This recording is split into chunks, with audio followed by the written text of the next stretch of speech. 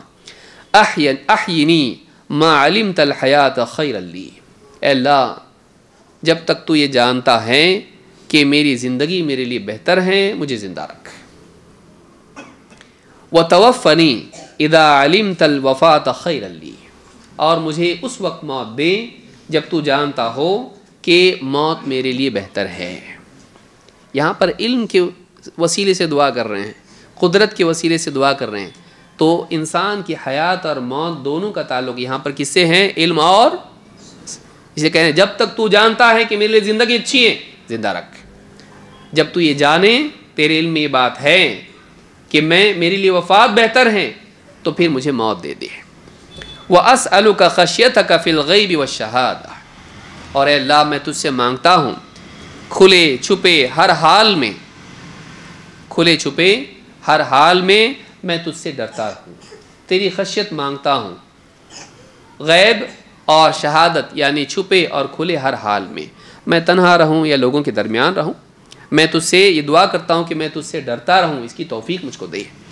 وَكَلِمَةَ الْإِخْلَاصِ فِي الرِّضَى وَالْغَضَبِ، اور اخلاص کا کلمہ ہی میری زبان سے نکلے، تیری رضا والا کلمہ میری زبان سے نکلے، چاہے میں یعنی ایسے حالات ہوں جو رضا والے ہوں یا غصے کے ہوں، میں خوش ہوں یا غصے میں ہوں، میری زبان سے وہی بات نکلے جو اخلاص والی ہو، رب کی رضا والی ہو، رب کی خاطر بولنے والا بنوں. میں رب کی رضا کے لیے، رب کو راضی کرنے کے لیے اخلاص والی بات کروں، چاہے میں خوش ہوں یا میں غصے میں ہوں. وَأَسْأَلُكَ نَعِيمًا لَا يَنْفَدُ، اور اے اللہ میں تجھ سے ایسی نعمت مانگتا ہوں جو کبھی ختم نہ ہو، ایسی نعمت جو کبھی ختم نہ ہو. وَقُرَّةَ عَيْنٍ لَا تَنْقَطِعُ، اور آنکھوں کی ٹھنڈک ایسی میں تجھ سے طلب کرتا ہوں جو جس میں کبھی انقطاع نہ ہو، جو کبھی ڈسکنٹینیو نہ ہو، جس میں کبھی انقطاع نہ ہو. وَأَسْأَلُكَ الرِّضَى بِالْقَضَاءِ، اور اللہ میں تجھ سے مانگتا ہوں الرضا بالقضاء، تیرا جو بھی فیصلہ ہو، تکلیف کا، راحت کا، کامیابی کا، ناکامی کا، خوشی کا، غم کا، میری زندگی میں تو جو بھی فیصلہ کرے، اے اللہ میں تجھ سے دعا کرتا ہوں کہ مجھے اس سے راضی ہونے کی توفیق دے دے، تیرے ہر فیصلے پر راضی ہونے کی توفیق دے. وَبَرْدَ الْعَيْشِ بَعْدَ الْمَوْتِ، اور موت کے بعد ایک دم راحت والی، ٹھنڈک والی زندگی دے، عذاب والی نہیں، جہنم والی نہیں، بلکہ ایسی زندگی دے جس میں ٹھنڈک ہو موت کے بعد، جنت والی زندگی. وَلَذَّةَ النَّظَرِ إِلَى وَجْهِكَ، اور اللہ میں تجھ سے مطالبہ کرتا ہوں کہ تو مجھے تیرے چہرے کی طرف دیکھنے کا موقع اور نعمت عطا کر، اس کی لذت عطا کر. معلوم ہے اس کی بھی لذت ہوگی، اور لذت کتنی ہوگی؟ جب جنتی اللہ کو دیکھیں گے تو جنت کی نعمتیں کتنی اعلیٰ ہیں، جس کی تعریف خود اللہ نے کی ہے. والآخرۃ خیر وابقیٰ، زیادہ بہتر، زیادہ باقی رہنے والی آخرت. لیکن اللہ کے نبی صلی اللہ علیہ وسلم فرماتے ہیں کہ جب جنتی اللہ کا دیدار کریں گے تو جنت کی نعمتوں کا ان کو ہوش ہی نہیں رہے گا. وہ نعمت اتنی اعلیٰ ہوگی، اس کی لذت اتنی زیادہ ہوگی کہ کہ باقی ساری نعمتوں سے ان کا ذہن ہٹ جائے گا، اتنی اعلیٰ نعمت ہے۔ وَلَذَّةَ النَّظَرِ إِلَى وَجْهِكَ، اور اللہ تیرے چہرے کے دیدار کی لذت مجھ کو نصیب کر۔ وَالشَّوْقَ إِلَى لِقَائِكَ، اور اے اللہ تجھ سے ملاقات کا شوق مجھ کو نصیب کر، یعنی مرتے وقت میں ایسی حالت میرے دل میں پیدا کر کہ تیری ملاقات کا شوق ہو، اور مرنے کے ساتھ خاص نہیں ہے یہ، بلکہ تیری ملاقات کا شوق میرے دل میں پیدا کر۔ لیکن حدیث حضرت عائشہ کی بھی ایک آئی ہے کہ مومن جب موت کے وقت میں اللہ سے ملاقات کا شوق رکھتا ہے تو اللہ بھی اس سے ملاقات کو پسند کرتا ہے۔ وَأَعُوذُ بِكَ مِن ضَرَّاءَ مُضِرَّةٍ، اور اے اللہ میں تیری پناہ مانگتا ہوں ایسی مصیبت سے جو انسان کو نقصان پہنچائے، اس کے دین کو نقصان پہنچائے، اس کو بے صبرا کر دے، شکایت والا بنا دے، گمراہی کی طرف لے جائے۔ وَفِتْنَةٍ مُضِلَّةٍ، اور ایسی آزمائش سے میں تیری پناہ مانگتا ہوں جو بھٹکا دے، جو گمراہی کی طرف لے جائے۔ تو ایسی مصیبت سے میں تجھ سے پناہ مانگتا ہوں، تیری پناہ مانگتا ہوں جو مجھے بگاڑ دے، میرے صبر کو خراب کر دے۔ مصیبت میں کیا مطلوب ہے؟ صبر۔ علماء نے کہا یہاں مراد کیا ہے؟ ضراء مضرہ کا مطلب ہے ایسی مصیبت سے بچا جس میں میں بے صبرا ہو کے شکایت کرنے لگوں اور بگڑ جاؤں۔ اور وہ فتنۃ المضلہ، اور اے اللہ ایسی آزمائش مجھ پر مت ڈال جو مجھے گمراہ کر دے۔ آزمائش میں یا تو آدمی نکھرتا ہے یا تو بکھرتا ہے، یا تو کامیاب ہوتا ہے یا ناکام ہو جاتا ہے۔ اے اللہ ایسی آزمائش دے مت جس میں بگڑ جاؤں، گمراہ ہو جاؤں۔ اللہم زیننا بزینت الایمان، اے اللہ ہم کو ایمان کی زینت سے مزین کر، ہماری خوبصورتی کو ایمان کی خوبصورتی سے بڑھا۔ وجعلنا ہداۃ مہتدین، اور اے اللہ ہم کو لوگوں کی رہنمائی کرنے والا اور ہدایت پانے والا بنا۔ ہداتم مہتدین، مہتد ہدایت پانے والا، تو ہم کو ایسے رہنما بنا جو ہدایت پر قائم رہے، جو ہدایت پا کر رہنمائی دینے والے ہوں، تو ہم کو ہداتم مہتدین بنا۔ امام احمد اور نسائی نے اس کو روایت کیا ہے۔ کیسی دعا ہے یہ؟ اللہ کے نبی صلی اللہ علیہ وسلم کی دعاؤں کی اپنی ایک شان ہے۔ صحابی کہتے ہیں نماز مختصر پڑھی لیکن دعا کیا نا میں اس میں، اتنی اچھی دعا کہ تم لوگ شکایت کرتے میری۔ کون ہے یہ صحابی؟ صحابی کون ہے؟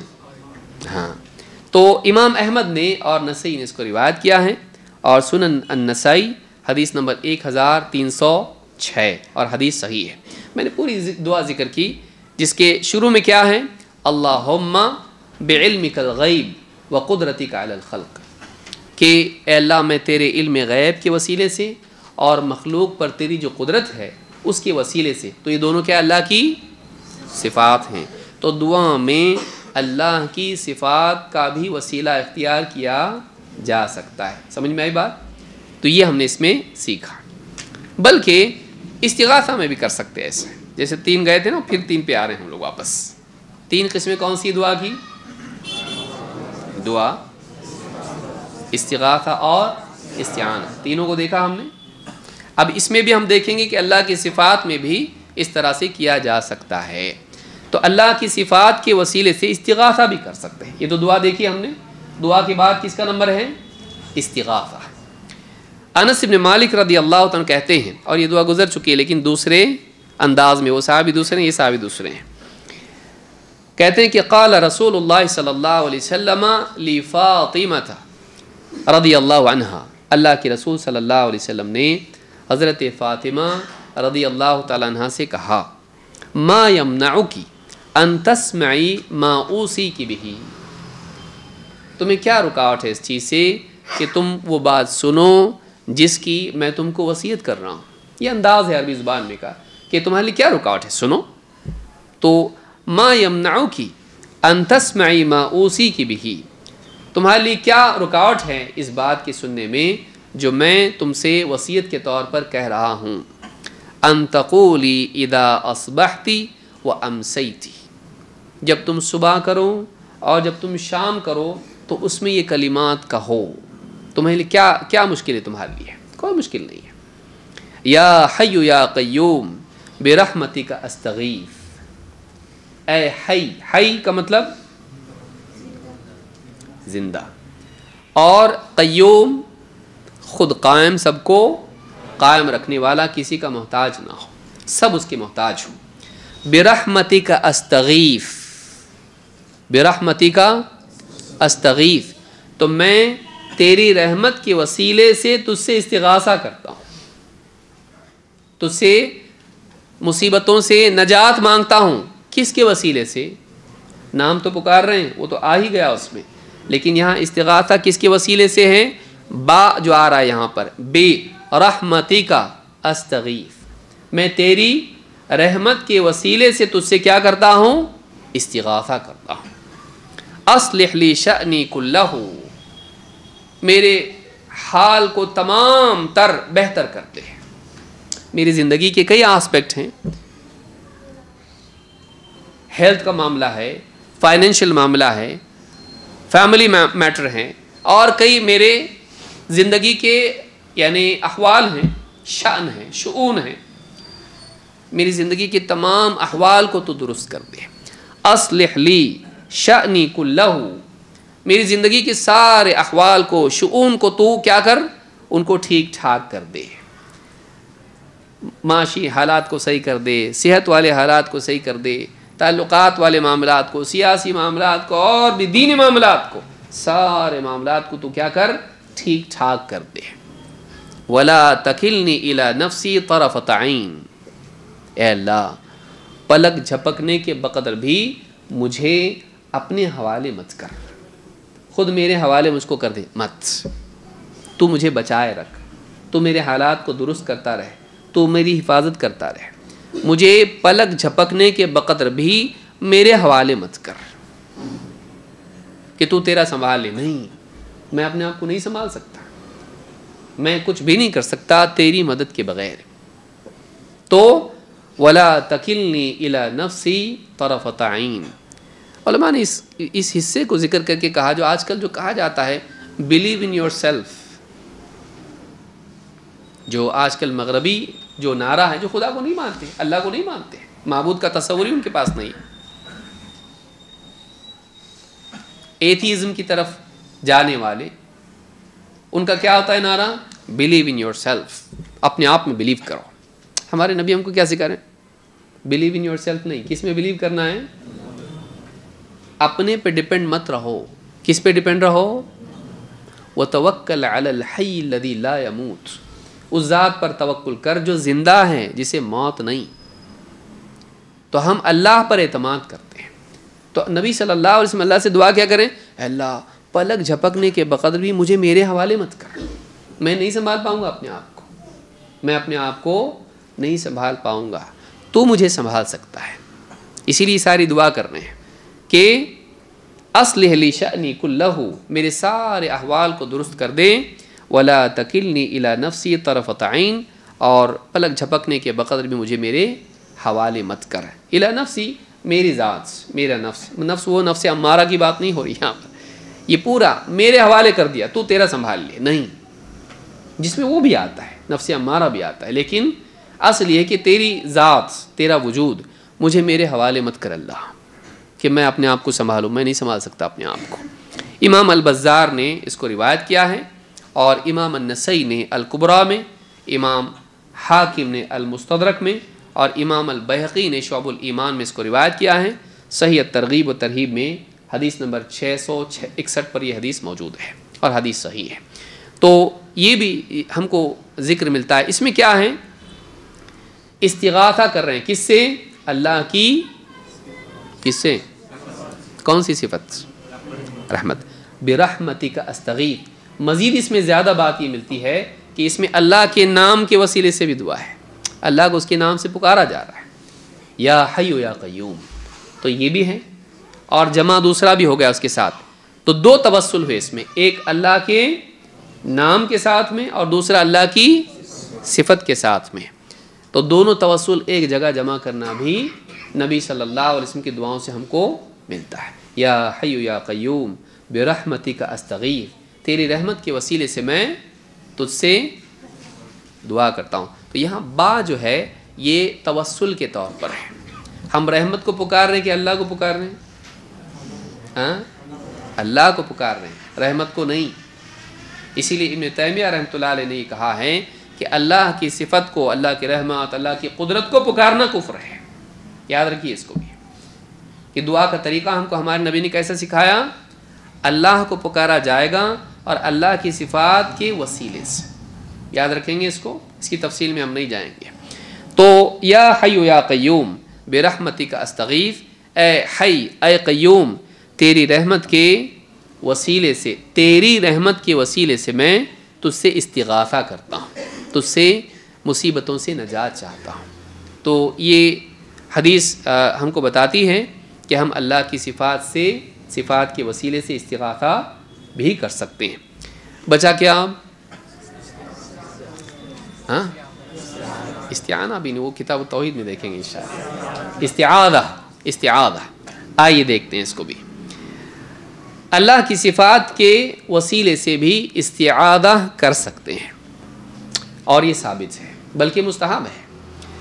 عثمان ابن ابو العاص الثقفی کہتے ہیں، عثمان ابن ابی العاص الثقفی کہتے ہیں انہ شکا الی رسول اللہ صلی اللہ علیہ وسلم وجعا یجدہ فی جسدہ منذ اسلم۔ عثمان ابن ابو العاص رضی اللہ تعالیٰ نے اللہ کے نبی صلی اللہ علیہ وسلم سے اپنا حال بیان کیا، شکایت کی۔ وجعا یجدہ فی جسدہ منذ اسلم، کہا کہ اللہ کے رسول جب سے اسلام میں نے قبول کیا میرے بدن میں ایک خاص قسم کی تکلیف ہے، درد ہے۔ وجعن درد اور تکلیف، تو اس کا کیا علاج ہے؟ اسلام لایا تب سے مجھ کو تکلیف ہوتی، بدن میں دکھتا ہے، درد ہوتا ہے۔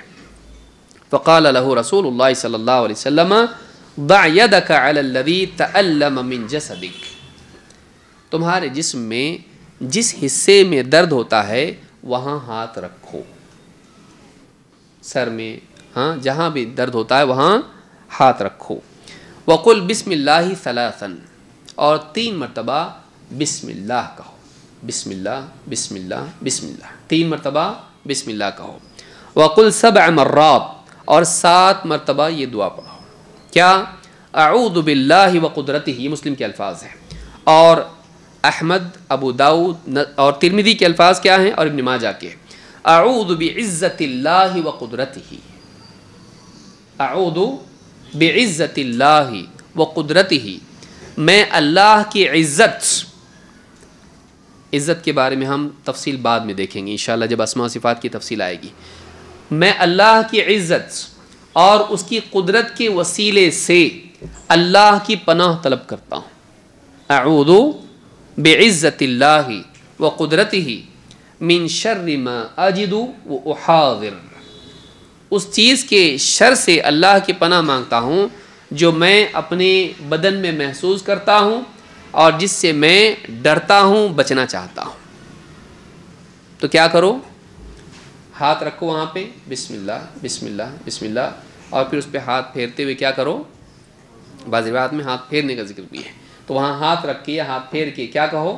اعوذ بعزت اللہ وقدرتہ من شر ما اجد واحاذر۔ اس کو یاد کرنا چاہیے۔ گھر میں بوڑھے ہمارے بزرگ ہوتے ہیں، یہاں دکھ رہا وہاں دکھ رہا چلتا رہتا ہے، اور خود ہم کو بھی تو کتنا دکھ رہا آج کل۔ کون بیمار نہیں ہے بھائی؟ کون بیمار نہیں ہے؟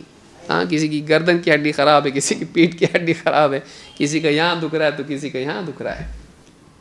تو یہ جو دعا ہے یہ اللہ کے نبی صلی اللہ علیہ وسلم نے ہم کو سکھائی، لیکن دعا جو ہے اس کو یاد، بعض لوگوں تو پڑھتا لیکن ہوتا نہیں کچھ۔ ابن قیم رحمۃ اللہ علیہ نے بہت اچھے سے اس کو سمجھایا ہے اپنی کتاب الداء والدواء میں، جہاں تک مجھ کو یاد ہے۔ انہیں کہا کہ دعا جو ہے وہ تیر چلانے کی طرح ہے، نشانہ بھی صحیح ہونا چاہیے، تیر بھی صحیح ہونا چاہیے، کمان بھی، ہاں ڈھیلے دھاگے والی کمان رہی تو جاتا، اور آدمی کا بازو بھی صحیح ہونا چاہیے، اس میں تیر چلانے والے کا بھی تو دخل ہوتا نا۔ ہاں کبھی انشاءاللہ تفصیل سے اس کو ہم سمجھنے کی کوشش کریں گے جو انہوں نے کلام ذکر کیا اس میں، تو دعا کرنے والے کا بھی دخل ہوتا ہے اس میں۔ جیسے تیر کا معاملہ ہے کہ چاہے کتنی اچھی کمان ہو، کتنا اچھا سیدھا تیر ہو، لیکن چلانے والا آڑا تیڑا کہیں بھی چلا رہا تو جاتا تیر صحیح، یا بالکل دم ہی نہیں اس کے اندر تو تیر جائے گا نہیں. تو اس میں بازو کا اور انسان کے نشانے کا بھی دخل ہوتا ہے. اسی لیے بہت ساری دعائیں ضائع ہو جاتی کیونکہ دعا کرنے والا صحیح نہیں رہتا. اسی لیے حدیث میں بھی کیا ہے, اللہ تعالیٰ غفلت والے لاپرواہ دل کی دعا قبول نہیں کرتا, جو بس رسمی کلمات کہہ رہا ہے لیکن دل اس میں بالکل بھی نہیں ہے اور یقین کا نام نہیں اس میں. اگر ایسا ہو تو نہیں, یقین کے ساتھ اللہ تعالیٰ سے ایسی دعا کرو وَأَنْتُمْ مُوقِنُونَ بِالْإِجَابَةِ, دعا کی قبولیت کا یقین تمہارے دلوں میں ہونا چاہیے. تو دعا کرنے والے کا بھی دخل ہوتا ہے. تو یہ دعا کریں جب بھی ہم اس طرح کے اذکار کا اہتمام کریں, پورے دل کے یقین کے ساتھ کریں, پورے دل کے یقین کے ساتھ کریں. تو صحابی کہتے ہیں جب یہ دعا انہوں نے سیکھی نبی صلی اللہ علیہ وسلم سے, ابو داؤد, ترمذی وغیرہ کے الفاظ ہیں, کہتے ہیں فَفَعَلْتُ ذَلِكَ. صحابہ کے پاس کیسا تھا, سمعنا وَأَطَعْنَا, بیچ میں کچھ نہیں تھا اور ڈاؤٹ کرنے والے لوگ تھے وہ نہیں, وہ یقین والے لوگ تھے. کہتے ہیں فَفَعَلْتُ ذَلِكَ فَأَذْهَبَ اللَّهُ عَزَّ وَجَلَّ مَا كَانَ بِي. میں نے جیسا بتایا تھے ویسا کیا. جو تکلیف اسلام لایا تھا تب سے اب تک تھی, چلی گئی. تو اللہ یہ نہیں کہا چلی گئی اپنے آپ, بلکہ کیا کہا فَأَذْهَبَ اللَّهُ عَزَّ وَجَلَّ مَا كَانَ بِي. جو تکلیف مجھے تھی اللہ تعالیٰ نے اس تکلیف کو کیا کر دیا, ہٹا دیا. عمل کیا تو اللہ نے مجھے شفا دے دی. فَلَمْ أَزَلْ آمُرُ بِهِ أَهْلِي وَغَيْرَهُمْ. اور جب سے میں نے دعا سیکھی ہے میں اپنے گھر والوں کو بھی حکم دیتا ہوں کہ ایسا کرو, دوسروں کو بھی بولتا ہوں ایسا کرو. تو میں خود اس کا گواہ ہوں کہ مجھے اس سے فائدہ ہوا. یہ صحابی کہہ رہے ہیں, ہم لوگ کچے ہیں, لیکن صحابی کیا کہہ رہے ہیں کہ میں نے اس کو کیا اور اس سے مجھ کو فائدہ ہوا, تو میں خود بھی اس کا اہتمام کرتا ہوں, دوسروں کو بھی اس کا حکم دیتا ہوں, اور گھر والوں کو بھی اس کی تاکید کرتا ہوں. امام ابو داؤد, ترمذی اور اسی طرح سے امام احمد نے اس کو روایت کیا ہے اور یہ حدیث صحیح ہے.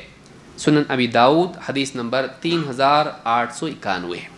تو اس سے کیا معلوم ہوا کہ اللہ کے اسماء اور اس کے صفات دونوں کے وسیلے سے اللہ سے دعا کر سکتے ہیں. نمبر 1 یاد رہے گا, یہ ہم نے کیا سیکھا اس پوری آیت کے ضمن میں. نمبر 2, دعا میں بنیادی طور پر کتنی قسمیں ہیں, پہلے سے آ رہا میں, کتنی قسمیں ہیں دعا کی, کتنی قسمیں ہیں, دعا العبادہ اور دعا المسئلہ. دعا المسئلہ کی 3 قسمیں ہیں. ایک تو خود دعا جس کو آپ کہیں, اور جو عام دعا ہے جو شامل ہے سب کے لیے. اس کے علاوہ استغاثہ اور استعانہ, اس میں بھی دعا میں بھی, استغاثہ میں بھی اور استعاذہ میں بھی اللہ کے اسماء سے بھی اور اللہ کی صفات کے توسل سے بھی دعا کر سکتے ہیں.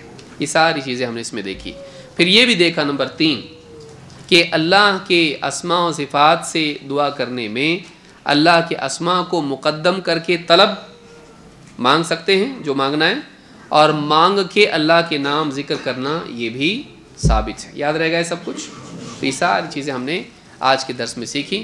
اللہ رب العالمین دین کا علم حاصل کرنے کی ہم سب کو توفیق دے اور اس کے مطابق عمل کرنے کی بھی توفیق عطا فرمائیں.